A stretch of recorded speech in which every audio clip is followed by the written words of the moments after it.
हमर नाम शोभा झा अछि। हम ई चैनल पर कथा सब आनैत रहै छी। अहाँ सब ई चैनल के सब्सक्राइब कऽ सकै छी। आइ के कथा अछि। एक गरीब ब्राह्मण पंडित जी छलथि है। हुनका घर में राही बटोही एकटा एलनि और खाना खेलकनि तऽ ओकर की फल लागै छै, एही आधार पर में आइ के कथा अछि।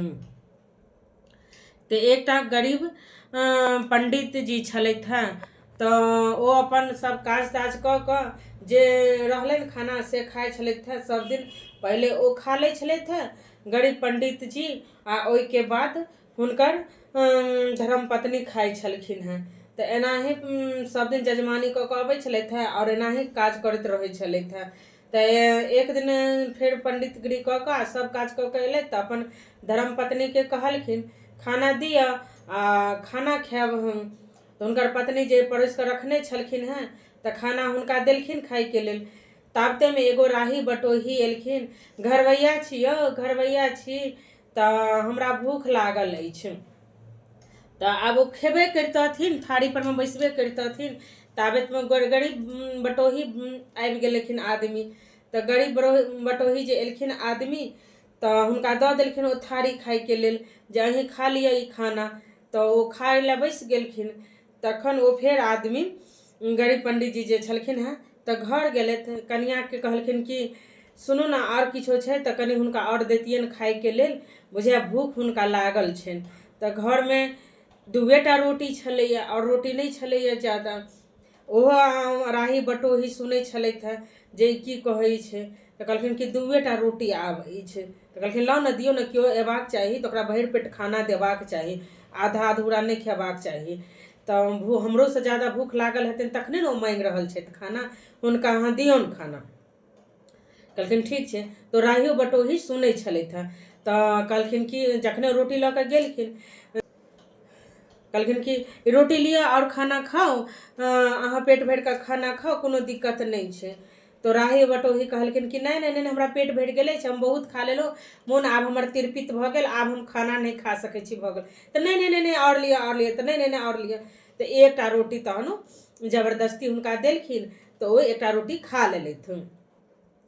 खा ले आ एकटा रोटी ओ छोड़ि देलखिन। कहलखिन नहीं नहीं बहुत पेट भरि गेल, आब ढेन ढकार दैया, आब हमरा नहीं खायलत, आब ई केलत ओ केलत, तऽ ठीक छै। तहन ओ अपन खा कऽ आ चलि गेलथि। तहन एकटा रोटी जे बचलै तो अपन धर्मपत्नी के कहलखिन कि अहाँ खा लिअ। तऽ आधा रोटी ओ खेलखिन, आधा रोटी ओ गरीब पंडित जी खेलखिन। तो ओ खा कऽ हाथ जे धोलखिन ना, तो हाथ जाकऽ थारी में, लोग कहै छै कि हाथ थारी में नहीं धोबाक चाही, तऽ थारी में ओ हाथ नहीं धोलखिन। ओ अपन हाथ के जाकऽ बाहर में निकलि कऽ आ ताहिके बाद ओ हाथ धोलखिन। तऽ नीचा में कोनो नेबला तेबला छलैया, तो नेबला ओतऽ नीचा में छलै, ओकर पूछ आधा इम्हर में छलैया, बाहर दिस छलैया, धर ओकर अंदर दिस छलैया, मिट्टी के अंदर से छलैया। तो ओ जे हाथ धोलखिन तऽ ओकर ओते दूर पूछ सुनहरा भऽ गेलै, सोना सन के भऽ गेलै।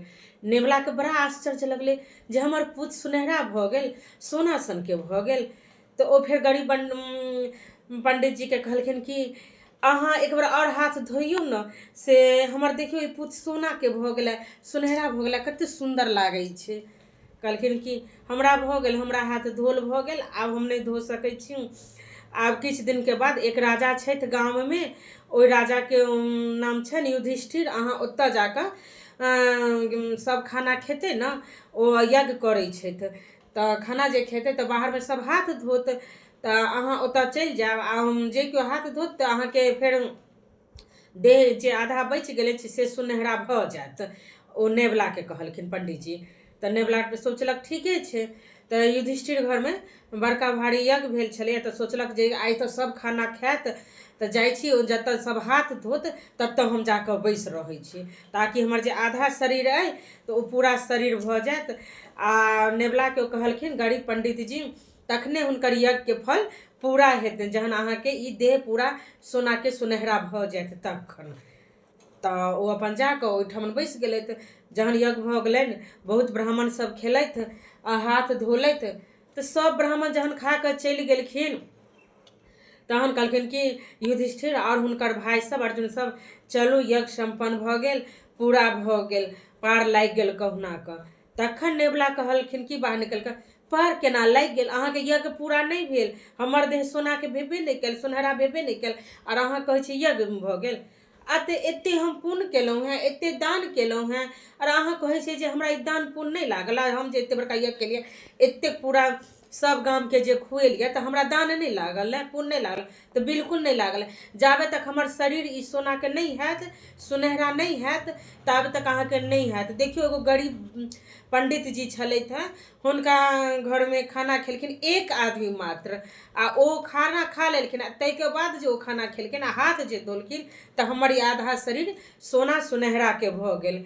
लेकिन अहाँ घर में एते सारा ब्राह्मण खेलैत है, एते बहुत आदमी खेलैत है खाना, तऽ हमर शरीर ई सोना के नहीं भेल।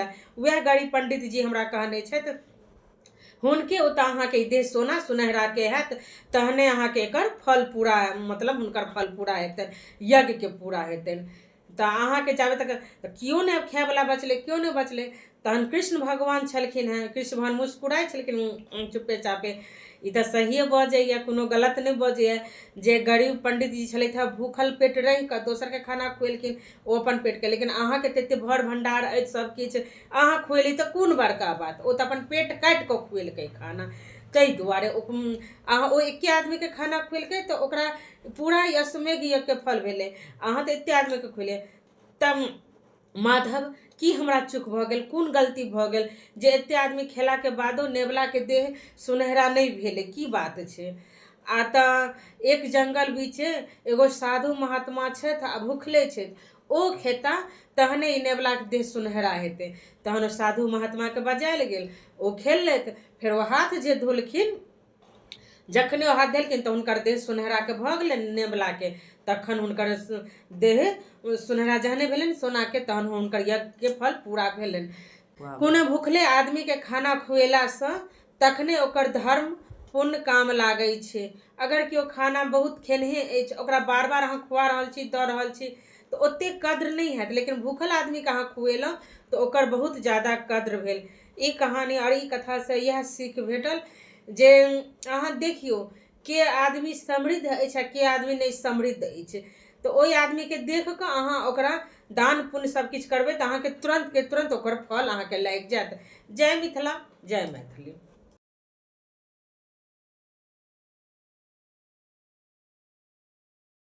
ई चैनल पर एहन पुरान कथा सब आयत तऽ अहाँ सब ई चैनल के सब्सक्राइब कऽ सकै छी।